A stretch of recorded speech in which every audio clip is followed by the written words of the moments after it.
It was a bright and busy morning in the city. Cars zoomed by, people hurried to work, and the smell of fresh bread drifted from the bakery. In the middle of the bustling street sat a small, fluffy puppy with big brown eyes and a wagging tail. His name was Max. Max had been chasing a red balloon earlier that morning when it slipped from a little girl's hand. He chased it past the park, through a busy street, and before he knew it he was lost. The balloon had floated away, and Max couldn't see his home anywhere. He sat on the sidewalk and whimpered, "Oh no, where's my house? Where's my family?" A gray pigeon landed on a nearby lamppost and tilted his head. "Why are you crying, little pup?" cooed the pigeon. "I was chasing a balloon and now I don't know how to get home," Max sniffled. "Do you know where the park with the big oak tree is?" The pigeon thought for a moment. "I know lots of parks, but I'm not sure which one you mean. But I can see the city from above. I'll fly up high and maybe I'll spot something familiar for you."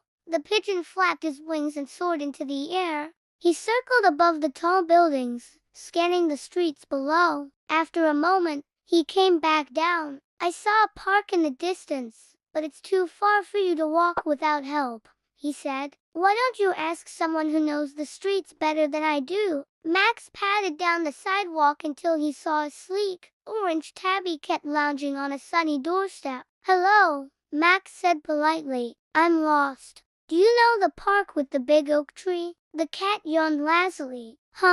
I've been to many parks, but I spend most of my time in the alleyways. The streets can be tricky for a small pup like you." Max's ears drooped. "I just want to find my way home." The cat softened. "All right, I'll help you. Follow me to the fish market. It's close to the bus station. Someone there might know more about where your park is." They walked together, weaving through alleyways and dodging bicycles. The smell of fresh fish filled the air. At the fish market, a bright green parrot squawked loudly from his perch outside a pet shop. "Lost puppy! Lost puppy!" the parrot cried. Max looked up. "Yes, that's me. Can you help me find my home?" The parrot nodded. "I've heard people talking about a little park near the bakery on Maple Street." "Is that your park?" Max's tail wagged. "Yes, there's a bakery right near my home." The parrot flapped his wings excitedly. "Then you're in luck.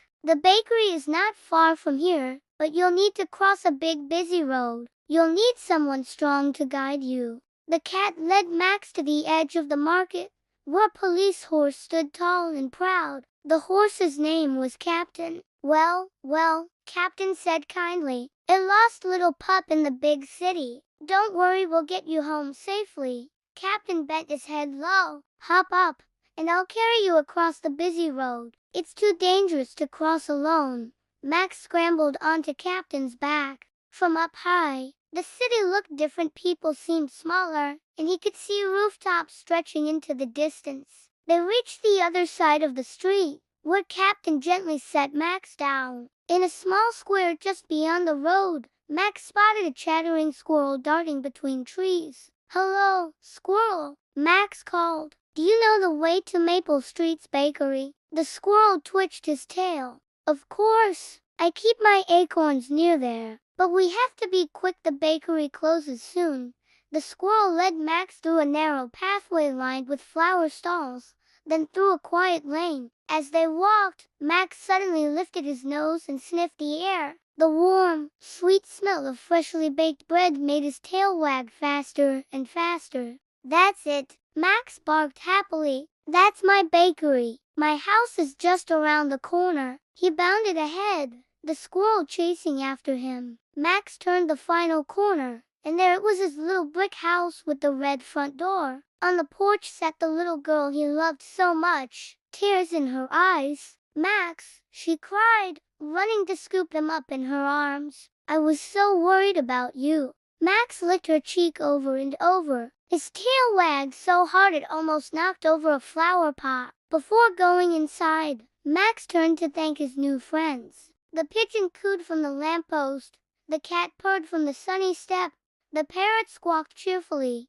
Captain the horse neighed proudly, and the squirrel twitched his tail in farewell. "Thank you all," Max barked happily. You helped me find my way home. I'll never forget you. And from that day on, whenever Max went for walks in the city, he always looked for his animal friends because he knew that even in the biggest, busiest place, kindness could make it feel like home. Sometimes, even when we feel lost, help can come from the most unexpected friends, and together, we can always find our way home. Thank you for watching the video. Please subscribe and like.